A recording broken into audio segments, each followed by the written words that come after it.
Seton, you got a poll question for me today? I sure do, Dan. Why don't we just throw it right out there? Ooh. Are you hashtag Team Saban, hashtag Team Sanders, hashtag Team Fisher? Oh, my God. Speaking Wednesday night in Birmingham to local business leaders, Nick Saban once again offered strong thoughts about the use of name, image, and likeness. And at one point during a 6-minute answer, he had commentary about Texas A&M's recruiting class, which was ranked number 1 by 24/7 Sports. Here's Coach Saban.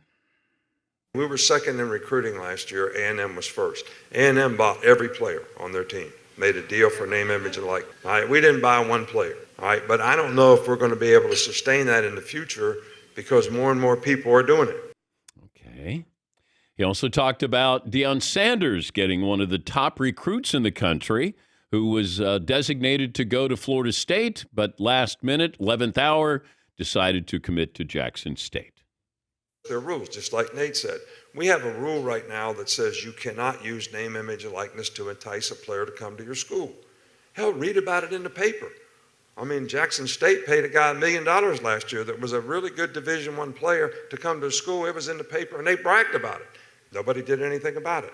That player is Travis Hunter, who is a two-way player, at least he was in high school, and he's one of the top recruits in the country, top 10 players in the country.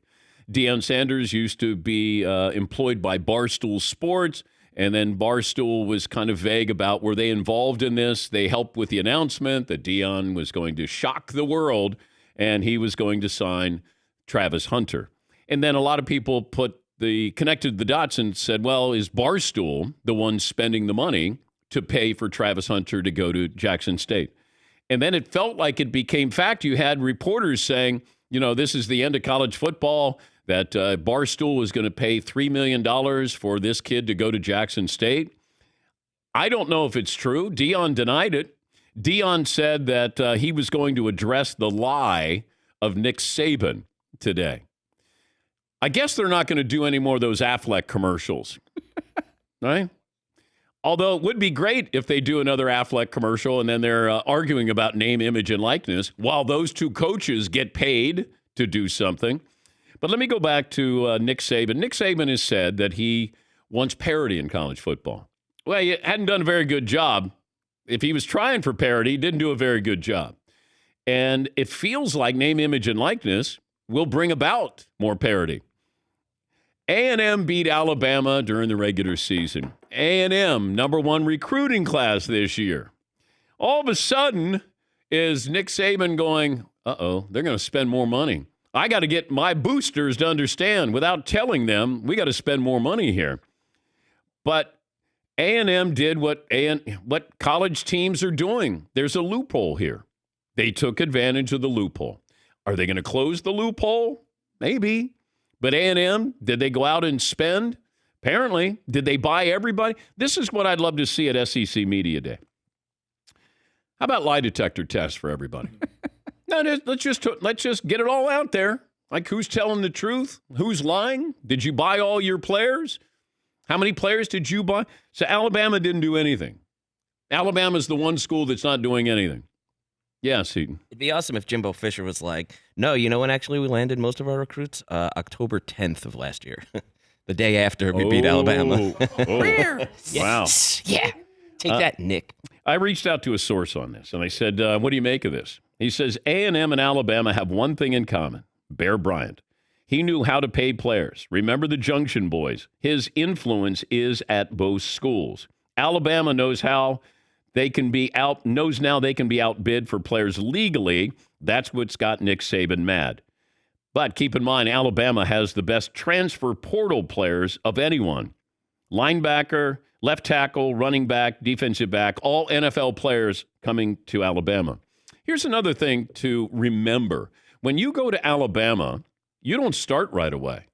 If you go to some of these other schools, chances are you're going to get paid and play right away, and you may spend 2 years at a school that's not as powerful or widely recognized as Alabama. You can go, get paid 2 years. You can transfer to Alabama. Then as a junior and senior, that's when you might be getting paid there. If Alabama's doing it, unlike everybody else, where you go in there, then you earn your name, image, and likeness. We're not enticing you to come to Alabama. This is a time-honored tradition. It's been going on in college athletics, certainly with college football, for decades. And that is, you have boosters, they have money. How do we get the money to you? There's no paper trail. Now, sometimes you'll have somebody who gets a car. Did we need to go with a gold Trans Am for Eric Dickerson? Probably not, drawing a little too much attention. Or we buy somebody mom a house. But this happens. It's going to continue to happen because there's so much money at stake here. But if you have a loophole that says, hey, how's the NCAA can't investigate anything unless it's put in front of them, the NCAA just is toothless. They're going to be like, hey, did you guys hear what's happening? Yeah, wow, that's a shame. I mean, they're not doing anything. They can't do anything. And if I'm one of these schools, I just go to my boosters and say, all right, guys, it's going to cost this. You have players now, according to my source, you're slotted. This is how much you get if you're a star quarterback. This is how much you get star receiver.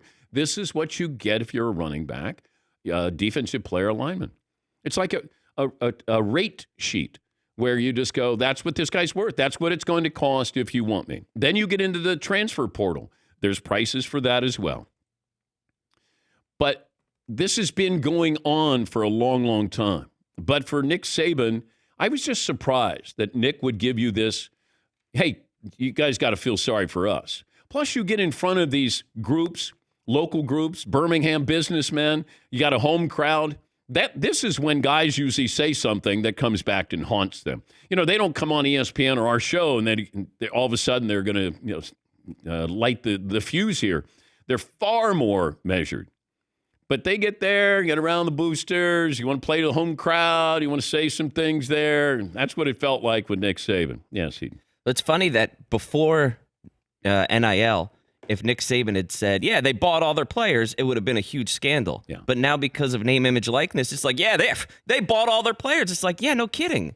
But of course, it's just, you're allowed to now. Nick's quarterback made $1 million. But, of course, he says after he got there, he wasn't enticed to go to Alabama. Okay. I guess I'll take your word for it. But I would love SEC Media Day. Just come on in. We're going to hook you up to the lie detector test. How good would that be? All the coaches would want to do that, right? Because they're doing it the right way. Or would they? Yes, Paul. If we're going to do lie detector at SEC Media Day, can we bring back some classic players? Like, let's bring back, here's Cam Newton. Yeah. We got some questions. Mississippi State's got some questions. Oh, God. Here's my question. Was Nick Saban last night saying that he and his staff do not put together with boosters legally NIL deals for incoming freshman recruits and that they missed their window to do it? And he's upset at he and his staff, or is he upset at Jimbo Fisher for finding that loophole? I'm going to guess that he wants everybody to know that A&M cannot out-recruit Alabama. They can outpay, they can outspend. And I think that Nick alluded to that a while ago where he talked about Jimbo Fisher, and then Jimbo Fisher's like, no, we recruit. And then, okay, who cares how you got the player? Did you get the player? That's all I care about. Yes, Eden. It's almost like Nick Saban has forgotten how much $1 million really is to a kid who has not a lot of money, right? And the $1 million in your pocket is a lot better than the promise of $1 million 2 years from now. Yeah. And that's a lot of money. My source says Alabama has a very strong collective. Now, that means they have a group of people, boosters, that put together money, resources. And he says they've used that for recruiting and retention of Nick Saban's players. Also, when you talk about a loophole, didn't Nick Saban has a house that didn't he buy? And then he sold it to the university for more than it's worth, and then they lease it back to him for $1? Yeah. Doesn't that sound like a loophole? I think they gave it to him, they bought it from him, they leased it back to him. Yeah. a good deal. We just got to stop with the nonsense. The so-called grown-ups in the room, they're not acting like grown-ups. This has gone on. It'll continue to go on. But for people to all of a sudden wake up and go, wait, are they spending millions of dollars to get you to go to their school? Yes. Oh my gosh, what's going on with our sport? And then you get Dabo Sweeney. These guys are making $10 million a year, and this is the end of the world for college athletics. Yeah, Paul. College Game Day should announce they're going to Tuscaloosa when Alabama hosts A&M on October 8th. They should just get that out of the way now. That's a foregone conclusion. How about Nick Saban, instead of apologizing to Deion Sanders, if that's coming up they just play a game at Jackson State to make up for it? Well, that might be mean to Deion if Alabama comes to town. But yeah, Deion said, I'm going to address this lie. All right. By the way, we reached out to everybody. Fritzy, of course, reached out to Alabama late last night. Deion Sanders, Jimbo Fisher. We haven't heard an official no from Jimbo Fisher. We got a no from Alabama. I don't know if we've heard from Deion, but we reached out to everybody. I didn't want to reach out to the NCAA. I figured I'd let them sleep in. They've been unavailable for over a decade. Every time we reached out to Mark Emmert, president of the NCAA, he's traveling. He's unavailable. And then Paulie goes, just ask him what time of the day or night we'll come into the studio. Is he available at like 3 a.m? We'll come in. He's traveling without a cell phone? Yeah. That's my favorite. No, I know. Or when they say someone's out of the country, because once you leave the United States, there's no way to communicate with other human beings in any possible way. Oh, boy. This is college football. Like, make no mistake about it. And this allows these all it takes is one booster. You get one booster who goes, I got $5 billion. I'm going to spend $50 million on my alma mater. So instead of donating money for a library, how about you just say, how about I get, 5 of the top 25 players? I mean, what would stop you? Hey, once you get here, this is all it takes. Hey, I can't pay you to come to my university, but wink, wink. Once you get here, as soon as you walk in, first day, I'll pick you up in your car, and I got you set. First year, you're going to make this. Second year, you're going to make this. I'm going to put you under contract. What would stop somebody from presenting something like that? And the answer is nobody. Yes, Eden. Remember when the year after Johnny Manziel left, Texas A&M renovated their stadium for like $400 million or 50, whatever it was, something crazy. Yeah. Whatever that investment was to get Johnny Manziel to go over was certainly worth it. Yeah. However you got him to sign there, man, that paid off because it sure wasn't as much money as that renovation costs. This has been going on, will continue to go on, and I don't know how they close the loophole. That's going to be the key. Can you cap this? Who's monitoring this? Are we going to see tax returns?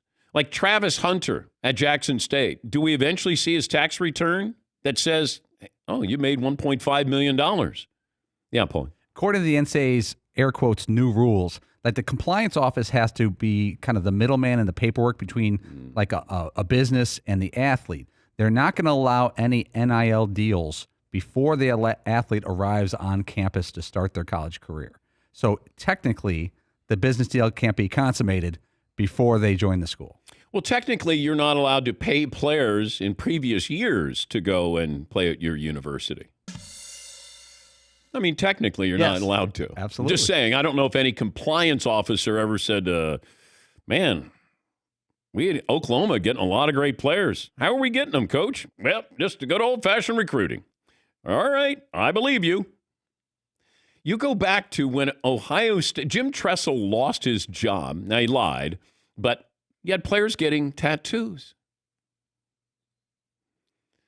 They got, in exchange for like a jersey or something. That, you look back on that now and you go, wait, what? Yeah, Paul. Email gets you caught. Yeah. And that's the thing. The SEC, they may as well scrub their emails. But if you go back to SMU, back when they got the death penalty, they were sending payments to players, like sending cash in envelopes. The envelopes had SMU athletic department letterhead on it. Come on, man, get some blank. Go to Kinko's. How blatant is it? Go to Office Depot. Get some- And nobody at SMU is going to go, I'm not going to say anything. We got the Pony Express. You know, people are talking about SMU football here. Yes, This kind of reminds me of like however many years back it was, right when the steroid scandal started breaking, and it was like, they're using steroids? What? And then within a week, it was just like, duh, yeah, no crap. Everybody's on steroids. It's like the whole league is. Yeah. You know, all of a sudden there's this, they're paying players? What? And like the top is just about to come off.